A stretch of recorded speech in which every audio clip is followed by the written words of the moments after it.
স্বাগত দীপ্তর সন্ধ্যার সংবাদে। আপনাদের সাথে আছি আমি আনোয়ারুল আলম। শুরুতেই জানাবো সংবাদ শিরোনাম। সরকার ফ্যাসিবাদীদের পথে হাঁটছে, রাজধানীতে সমাবেশে বললেন জামায়াতের আমির। হরমুজ বন্ধ থাকায় পানামা চ্যানেলে বাড়ছে চাপ, শত শত জলযান ট্রানজিটের অপেক্ষায়। শ্রীলঙ্কার বিপক্ষে টি-20 সিরিজে 15 সদস্যের দল ঘোষণা, অধিনায়ক নিগার সুলতানা।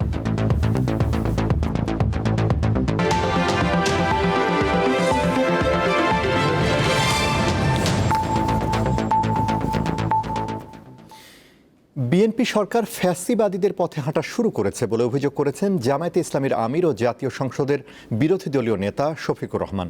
গণভোটের রায় বাস্তবায়নের দাবিতে রাজধানীতে এক সমাবেশে তিনি এই অভিযোগ করেন। এ সময় 11 দলীয় জোটের নেতারা অভিযোগ করেন বিএনপি জুলাই ও জনগণের সঙ্গে প্রতারণা করছে। গণভোটের রায় বাস্তবায়নের দাবিতে শনিবার সোহরাওয়ার্দী উদ্যানে জুলাই শহীদ পরিবার ও জুলাই যোদ্ধা সমাবেশের আয়োজন করে বাংলাদেশ জামায়াতে ইসলামী। সকাল 10টায় শুরু হয় আনুষ্ঠানিকতা। 11 দলীয় জোটের কেন্দ্রীয় নেতারা এতে অংশ নেন। সমাবেশে জুলাই শহীদ পরিবারের কয়েকজন সদস্য ও জুলাই যোদ্ধা বক্তব্য রাখেন। তারা জুলাই সনদ ও গণভোটের রায় বাস্তবায়নের ওপর জোর দেন। তারা ভেবেছে গণভোটের গণরায়কে গলা টিপে হত্যা করে এই জাতিকে তারা দাসের মতো ব্যবহার করবে। গণভোটের পক্ষে হ্যাঁ ভোট দিতে বলেছেন, আর যখন নির্বাচন আপনারা জিতে গেলেন, 51% বেশি আপনারা ভোট পেয়ে গেলেন, এমপি পেয়ে গেলেন, অমনি আপনারা সবকিছু ভুলে গেলেন। এ সময় 11 দলীয় জোটের নেতারা বলেন, সংস্কার ও পরিবর্তনের লক্ষ্যে দেশের মানুষ রায় দিয়েছে, কিন্তু বিএনপি সরকার তা অস্বীকার করছে। আমার জানা নেই, যারা এখানে অভিজ্ঞ আছেন, মুরব্বী আছেন, তারা বলতে পারবেন বাংলাদেশের ইতিহাসে এত কম সময়ে মাত্র 2 মাসে কোন সরকার এতটা অজনপ্রিয় হয়েছিল কিনা। এবারের মানুষের ম্যান্ডেট ছিল সংবিধান সংস্কার পরিষদ গঠনের মাধ্যমে, সংসদকে গাঠনিক ক্ষমতার মাধ্যমে সংবিধানের আমূল সংস্কার মানুষ দেখতে চেয়েছে। আপনারা যেই কথা বলছেন জুলাই সনদ অক্ষরে অক্ষরে বাস্তবায়ন করবেন, এটা মূলত জনগণের সঙ্গে নতুন করে আরেকটি প্রতারণা এবং ভাওতাবাজি। প্রধান অতিথির বক্তব্যে জামায়াতে ইসলামীর আমির অভিযোগ করেন, সরকার মুখে জুলাইয়ের কথা বললেও তাদের বাস্তব অবস্থান এর বিপক্ষে। বিএনপি প্রত্যেকটি বিষয়ে পতিত পালিয়ে যাওয়া ফ্যাসিবাদের রাস্তা ধরে হাঁটা শুরু করেছে। আমরা একসাথে মজলুম ছিলাম। বিনয়ের সাথে বলতে চাই, হাজার চেষ্টা করেন ওই আওয়ামী লীগ হতে পারবেন না, দুর্বল আওয়ামী লীগ হতে পারবেন। এই জুলাই না হলে ক্ষমতার টক আপনারা এনজয় করতে পারতেন না। শাহবাগে ডাকসুর নির্বাচিত প্রতিনিধিদের উপর হামলার সমালোচনা করেন জামায়াতে ইসলামীর আমির। আমরা কোনো আদুভাই দাদুভাই শিক্ষা প্রতিষ্ঠানে গিয়ে আমাদের সন্তানদের উপর সরিগুড়া আমরা এটা দেখতে চাই না। আলোয়ান খান, দীপ্ত সংবাদ, ঢাকা। সংস্কৃতি বন্ধ করতে হবে। বিএনপি ইঞ্জিনিয়ারিং করে ক্ষমতা এসেছে, জামায়াতে ইসলামীর আমিরের এমন অভিযোগ ভিত্তিহীন দাবি করে তীব্র নিন্দা জানিয়েছেন বিএনপি মহাসচিব মির্জা ফখরুল ইসলাম আলমগীর। দুপুরে নয়াপল্টনে সংবাদ সম্মেলনে তিনি অভিযোগ করে বলেন, নির্বাচনের আগে থেকে রাজনৈতিক স্থিতিশীল পরিবেশ নষ্ট করার চেষ্টা করছে জামায়াত। এছাড়া তারা স্বৈরাচার ব্যবস্থা ফেরানোর চেষ্টা করছে কিনা তা দেশবাসীকে ভেবে দেখার আহ্বানও জানান বিএনপি মহাসচিব। আগামী 1 মে বিশ্ব শ্রমিক দিবসে সমাবেশ করবে বিএনপির সহযোগী সংগঠন শ্রমিক দল। সমাবেশে বিএনপি চেয়ারম্যান ও প্রধানমন্ত্রী তারেক রহমান উপস্থিত থাকবেন। কর্মসূচি সফল করতে রাজধানীর নয়াপল্টনে যৌথ সভার আয়োজন করে বিএনপি। প্রধানমন্ত্রী তারেক রহমান বৈঠক শেষে সংবাদ সম্মেলন করেন বিএনপি মহাসচিব। সভার আলোচনা ছাপিয়ে কেন্দ্রবিন্দুতে উঠে আসে জামায়াতে ইসলামী আমিরের সাম্প্রতিক এক বক্তব্য, যেখানে বিএনপির বিরুদ্ধে ক্ষমতার জন্য ইঞ্জিনিয়ারিং করার অভিযোগ তোলা হয়। সংবাদ সম্মেলনে জামায়াতে ইসলামী আমিরের বক্তব্যের কড়া জবাব দেন বিএনপি মহাসচিব। যে জামায়াতে ইসলামের আমির তিনি বলছেন যে বিএনপি ইঞ্জিনিয়ারিং করে ক্ষমতায় এসেছে। আমি এটা তীব্র নিন্দা জানাচ্ছি, প্রতিবাদ জানাচ্ছি, এবং তিনি বা তার দল যে কখনোই সুস্থভাবে চিন্তা করেন না তার প্রমাণিত হয়েছে। জামায়াতে ইসলামের আমিরের এই বক্তব্য আমরা প্রত্যাখ্যান করছি, শুধু নয় নিন্দা জানাচ্ছি এবং ক্ষোভ প্রকাশ করছি। মির্জা ফখরুল আরও বলেন, যারা ষড়যন্ত্রে রাজনীতি করে টিকে থাকতে চায় তাদের রাজনৈতিকভাবে নির্মূল করবে বিএনপি। বিএনপির বিভিন্ন কর্মকাণ্ডের উপরে বিভিন্নভাবে আপনার প্রচেষ্টা চালানো হচ্ছে, ওই শক্তিটির পক্ষ থেকেই একটা আবার ধূম্রজাল সৃষ্টি করা, আবার একটা বিভেদ সৃষ্টি করা, একটা ফ্যাসিস্ট শাসনের পায়তারা তারা করছে কিনা সেটা আমাদেরকে চিন্তা করতে হবে, দেশবাসীকে চিন্তা করতে হবে। তাদের যে অতীত ইতিহাস, সেই ইতিহাস আমরা সবাই খুব ভালো করে জানি। সেই কারণেই সমগ্র জাতি অত্যন্ত সচেতনভাবে তাদেরকে প্রত্যাখ্যান করেছে। দেশের স্থিতিশীলতা নস্যাৎ করার অপচেষ্টা সফল হবে না বলেও হুঁশিয়ারি দেন বিএনপি মহাসচিব। সচেতন ছাত্র সমাজ বরাবরই। স্বস্তিকা সিংহ, দীপ্ত সংবাদ, ঢাকা। দেশ ও জনগণের স্বার্থে প্রশিক্ষিত জনপ্রশাসন দেখতে চায় সরকার, বললেন প্রধানমন্ত্রী তারেক রহমান। সকালে রাজধানীতে বিয়াম ফাউন্ডেশনের ৩য় ভবনের ভিত্তিপ্রস্তর স্থাপন করে তিনি বলেন, নিজেদেরকে শুধু প্রশাসনিক কর্মকর্তা নয়, বরং জনগণের সেবক ভাবতে হবে। 1991 সালে তৎকালীন প্রধানমন্ত্রী খালেদা জিয়ার হাত ধরে যাত্রা শুরু করে বিয়াম ফাউন্ডেশন। 3 দশকেরও বেশি সময় পর শনিবার ফাউন্ডেশনটির নতুন আরেকটি ভবনের ভিত্তিপ্রস্তর উদ্বোধন করেন প্রধানমন্ত্রী তারেক রহমান। বিশেষভাবে উল্লেখ্য যে উদ্বোধন শেষে সংক্ষিপ্ত অনুষ্ঠানে অংশ নেন প্রধানমন্ত্রী। বলেন, প্রত্যাশিত দেশ গড়তে জনবান্ধব প্রশাসনের বিকল্প নেই। জনকল্যাণমুখী শাসন ব্যবস্থার প্রত্যাশায় থাকা সাধারণ মানুষের আকাঙ্ক্ষার প্রতিফলন হচ্ছে বর্তমান সরকার। 2024 সালের জুলাই আগস্টের গণ অভ্যুত্থানে আবারও স্পষ্ট করে দিয়েছে এই রাষ্ট্রের মালিক এই দেশের জনগণ। সুতরাং জনপ্রশাসনের কর্মকর্তা হিসাবে রাষ্ট্রের মালিক জনগণের স্বার্থ এবং কল্যাণ নিশ্চিত করা আপনাদের প্রধান দায়িত্ব। আধুনিক বিশ্বের সঙ্গে তাল মিলিয়ে সরকারি কর্মকাণ্ড ঢেলে সাজানোর কথাও জানিয়েছেন তারেক রহমান। আমাদের লক্ষ্য ভবিষ্যতে সকল সরকারি সেবা তথ্য প্রযুক্তির মাধ্যমে নাগরিকদের দোরগোড়ায় পৌঁছে দেওয়া। এক্ষেত্রে দক্ষ মানব সম্পদ তৈরিতে বিয়ামের কার্যক্রমকে আরও শক্তিশালী করতে সরকার বিয়ামকে আরও যে কোনো প্রয়োজনীয় সহায়তা প্রদানে প্রস্তুত। উন্নয়নের সুফল সব স্তরে পৌঁছে দেওয়ার লক্ষ্যে স্বাক্ষরিত জুলাই সনদের প্রতিটি দফা বাস্তবায়ন করা হবে বলেও জানিয়েছেন সরকার প্রধান। জনগণ আমাদের ইশতেহারের পক্ষে রায় দিয়েছে। সুতরাং বর্তমান গণতান্ত্রিক সরকার নির্বাচনী ইশতেহার এবং জনগণের সামনে স্বাক্ষরিত জুলাই সনদের প্রতিটি দফা, প্রতিটি অঙ্গীকার অক্ষরে অক্ষরে বাস্তবায়ন করতে সরকার বদ্ধপরিকর। রুবায়েত হাসান, দীপ্ত সংবাদ, ঢাকা। দেশে 24 ঘন্টায় হাম ও হামের উপসর্গ নিয়ে আরও 11 জনের মৃত্যু হয়েছে। এ নিয়ে গত 15 মার্চ থেকে এখন পর্যন্ত হাম ও হামের উপসর্গে মৃত্যুর সংখ্যা দাঁড়ালো 251 জন। আজ স্বাস্থ্য অধিদপ্তরের প্রতিবেদনে এ তথ্য জানানো হয়।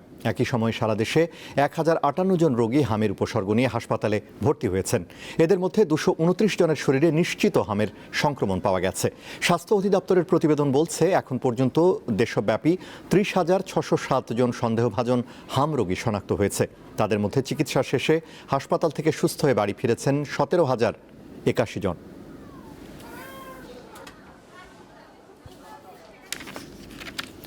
প্রধানমন্ত্রী তারেক রহমান তরুণদের মতামতকে প্রাধান্য দিয়ে নতুন কর্মপরিকল্পনা প্রণয়নের নির্দেশ দিয়েছেন বলে জানিয়েছেন প্রধানমন্ত্রীর উপদেষ্টা মাহাদি আমিন। রাজধানীতে বিশ্ব ডিএনএ দিবসের সেমিনারে অংশ নিয়ে তিনি একথা বলেন। আফটার লং টাইম আমরা এমন একটা গভর্নমেন্ট আছে এখন যাদের ক্ষমতার উৎস সত্যিকার অর্থে জনগণ। আমরা মনে করি জনগণের আকাঙ্ক্ষার প্রতিফলন ঘটানো এই সরকারের মূল উদ্দেশ্য। মাননীয় প্রধানমন্ত্রী এক্ষেত্রে সরাসরি আমাদেরকে নির্দেশনা দিয়েছেন যে আমাদের তরুণ প্রজন্ম যেভাবে চায় সেভাবে যেন আমরা আমাদের পলিসিগুলো তৈরি করি এবং সেভাবে যেন আমরা ফ্যাসিলিটেট করি। সো আমাদের সরকারের একটা মূল উদ্দেশ্য এম্পাওয়ারমেন্ট অফ দ্য পিপল। তো জনগণের ক্ষমতা হবে কিভাবে? যখন আমরা তাদেরকে স্বনির্ভর করব, যখন আমরা তাদেরকে সমৃদ্ধি দিব, এবং এক্ষেত্রে আমাদের সবচেয়ে ইম্পর্টেন্ট দুটো ক্লাস হচ্ছে ইউথ এবং উইমেন। চট্টগ্রামের লালদিঘি ময়দানে অনুষ্ঠিত হয়েছে ঐতিহাসিক জব্বারের বলি খেলা। এবার চ্যাম্পিয়ন হয়েছেন কুমিল্লার বলি, বাঘা শরীফ এবং রানার্স আপ হয়েছেন রাশেদ বলি। বাংলালিংকের সহযোগিতায় 117তম এই আসরের বলি খেলা দেখতে হাজারো মানুষের ঢল নামে।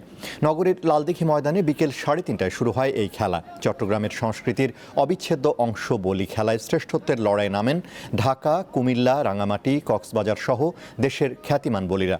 প্রায় শতাধিক বলি এতে অংশ নেন। ব্রিটিশ বিরোধী আন্দোলনে যুব সমাজকে সংগঠিত করতে বদরপাতি এলাকার আব্দুল জব্বার সওদাগর 1909 সালে নগরীর লালদিঘি মাঠে আয়োজন করেন কুস্তি প্রতিযোগিতা। তারই ধারাবাহিকতায় প্রতি বছর বৈশাখ মাসের 12 তারিখে অনুষ্ঠিত হয় বলি খেলা। এদিকে বলি খেলাকে কেন্দ্র করে জমে উঠেছে 2 দিনের বৈশাখী মেলা।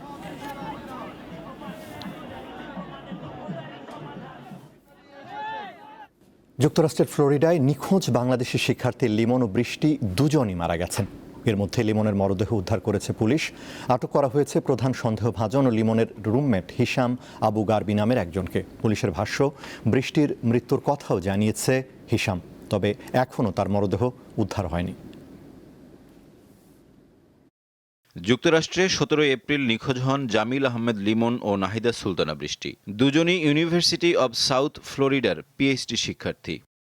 ভূগোল, পরিবেশ বিজ্ঞান ও নীতি বিষয়ে পিএইচডি করছিলেন লিমন, আর নাহিদা পিএইচডি করছিলেন কেমিক্যাল ইঞ্জিনিয়ারিং বিষয়ে। শুক্রবার নিখোঁজ লিমনের ক্ষতবিক্ষত মরদেহ উদ্ধার করে ফ্লোরিডার স্থানীয় পুলিশ। প্রধান সন্দেহভাজন লিমনের রুমমেট হিশামের দেওয়া তথ্য অনুযায়ী ট্যাম্পার হাওয়ার্ড ফ্র্যাঙ্কলিন ব্রিজ থেকে তার মরদেহ উদ্ধার করা হয়। হিশামকে আটক করেছে পুলিশ। এদিকে শনিবার সামাজিক যোগাযোগ মাধ্যমে এক পোস্টে যুক্তরাষ্ট্রের নিখোঁজ নাহিদার ভাই জাহিদ হাসান প্রান্ত জানিয়েছেন তার বোন আর বেঁচে নেই। মার্কিন গণমাধ্যম সিবিএস-এর খবরে বলা হয়েছে, বৃষ্টির বাসায় রক্তের মধ্যে পড়ে থাকা দেহের একটি অংশের সঙ্গে তার ডিএনএর মিল পাওয়া গেছে। সাইফুর রহমান শিশির, দীপ্ত, বার্তাকক্ষ। ইরানের একটি বন্দরে যাওয়ার পথে ইরানি পতাকাবাহী জাহাজ জব্দ করেছে যুক্তরাষ্ট্রের guided missile destroyer USS Rafael Peralta DDG 115। যুক্তরাষ্ট্রের সেন্ট্রাল কমান্ড সেন্টকম এর বরাতে আল জাজিরা জানিয়েছে, শুক্রবার জাহাজটি যখন ইরানের একটি বন্দরের দিকে যাচ্ছিল তখন মিসাইল ডেস্ট্রয়ার সেটিকে বাধা দেয় এবং নিজেদের নিয়ন্ত্রণে নেয়। তবে জাহাজটিতে কী ধরনের মালামাল ছিল বা কেন সেটিকে জব্দ করা হয়েছে সে বিষয়ে বিস্তারিত কোনো তথ্য এখনও জানানো হয়নি। পারস্য উপসাগর ও হরমুজ প্রণালীতে ইরান ও যুক্তরাষ্ট্রের মধ্যে চলমান তীব্র উত্তেজনার মাঝেই এই জাহাজ জব্দের ঘটনা ঘটল।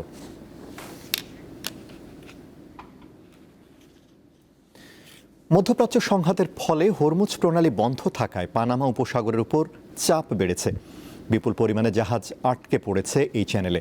শত শত বাণিজ্যিক জাহাজ, পালতোলা নৌকা এবং ব্যক্তিগত প্রমোত্তরী ট্রানজিটের অপেক্ষায় রয়েছে। পারাপারের সুবিধা পেতে আগে থেকে দিতে হচ্ছে বুকিং, নিলামেও মিলছে ট্রানজিট সুবিধা। মধ্যপ্রাচ্য সংকটে হরমুজ প্রণালীর বিকল্প হিসেবে চাপ বেড়েছে পানামা খালের ওপর, ফলে আরও সংকীর্ণ হয়েছে প্রবেশপথটি। এমন পরিস্থিতিতে আগাম বুকিং দিচ্ছে অনেক শিপিং কোম্পানি। বুকিং ছাড়া জলযানকে পারাপারের অপেক্ষায় থাকতে হচ্ছে 5 দিন পর্যন্ত। পরিস্থিতি মোকাবেলায় ট্রানজিট সুবিধা দিতে নিলামের আয়োজন করেছে খাল কর্তৃপক্ষ। সেখানে চালু হয়েছে নতুন ব্যবসা। এখন যেটা বদলে যাচ্ছে তা হলো বিভিন্ন রকমের বাড়তি আয়। এর ফলে খেলার নিয়মই বদলে যাচ্ছে। শিপিং কোম্পানিগুলো এখন আর শুধু পণ্য পরিবহনের দিকেই নজর দিচ্ছে না, তারা পরিবহন, বন্দর ও তথ্যের ওপর সমন্বিত নিয়ন্ত্রণ প্রতিষ্ঠা করার চেষ্টা করছে। যদিও হরমুজ স্বাভাবিক অবস্থায় ফিরলে জলযানের বাড়তি চাপ থাকবে না পানামা খালে, তবে নতুন করে ব্যবসার যে প্রবণতা তৈরি হয়েছে তা বহাল থাকবে, এমনটি বলছেন বিশেষজ্ঞরা। যখন হরমুজ স্বাভাবিক হয়ে যাবে, আজকে যে পরিমাণ জাহাজ পানামা দিয়ে চলাচল করছে সেটি কমবে। তবে এই যে প্রবণতা তৈরি হলো, যার কথা আমি বলছি, সেটা বহাল থাকবে এবং তারও একটা কাঠামোগত পরিবর্তন হয়ে নতুন কিছু একটা হবে। পানামা খাল কর্তৃপক্ষ জানিয়েছে 2026-27 অর্থ বছরের প্রথমার্ধে জাহাজে মালামাল পরিবহন আগের চেয়ে 5 ভাগ বৃদ্ধি পেয়ে 254 মিলিয়ন টনে পৌঁছেছে। সাইফুর রহমান শিশির, দীপ্ত, বার্তাকক্ষ। খেলার খবর। শ্রীলঙ্কার বিপক্ষে 3 ম্যাচের টি-20 সিরিজের জন্য 15 সদস্যের স্কোয়াড ঘোষণা করেছে বিসিবি। দলের অধিনায়ক হিসেবে থাকছেন নিগার সুলতানা জ্যোতি। তার ডেপুটি হিসেবে আছেন স্পিন অলরাউন্ডার নাহিদা আক্তার। স্কোয়াডে মারুফা আক্তার, দিলারা আক্তার, শবনম মোস্তারি, ফাহিমা খাতুন এবং ঋতু মনির মতো পরীক্ষিত ক্রিকেটাররা রয়েছেন। বোলিং বিভাগকে গুরুত্ব দিয়ে রাখা হয়েছে ফারিহা ইসলাম তৃষ্ণা ও সঞ্জিদা আক্তার মেঘলাকে। 15 সদস্যের মূল দলের পাশাপাশি 4 জন ক্রিকেটারকে স্ট্যান্ড বাই রেখেছে বোর্ড। আগামী 28, 30 এপ্রিল এবং 2 মে সিলেট আন্তর্জাতিক স্টেডিয়ামে হবে ম্যাচ। সময় পরিবর্তন হয়ে খেলা শুরু হবে দুপুর 1:30টায়। জাতীয় ক্রীড়া পরিষদ জিমনেজিয়ামে কুংফু অ্যাসোসিয়েশনের উদ্যোগে অনুষ্ঠিত হলো জাতীয় কুংফু কোচেস ট্রেনিংয়ের লেভেল 1 কোর্স। দেশের 32টি ক্লাবের 65 জন কোচ এই কার্যক্রমে অংশ নেন। আধুনিক কৌশল, নিয়মাবলী আর উন্নত প্রশিক্ষণ পদ্ধতি নিয়ে হয় সেশন। কোচেস ট্রেনিং অনুষ্ঠানে প্রধান অতিথি হিসেবে উপস্থিত ছিলেন বাংলাদেশ উশু ফেডারেশনের সভাপতি ASM রিদওয়ানুর রহমান। বিশেষ অতিথি ছিলেন NSCর পরিচালক আমিনুল এহসান সহ উশু ফেডারেশনের সাধারণ সম্পাদক দিলদার হাসান দিলু।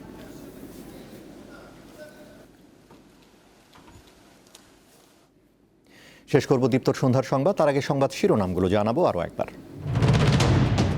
সরকার ফ্যাসিবাদের পথে হাঁটছে, রাজধানীতে সমাবেশে বললেন জামায়াতের আমির। হরমুজ বন্ধ থাকায় পানামা চ্যানেলে বাড়ছে চাপ, শত শত জলযান ট্রানজিটের অপেক্ষায়। শ্রীলঙ্কার বিপক্ষে টি-20 সিরিজে 15 সদস্যের দল ঘোষণা, অধিনায়ক নিগার সুলতানা।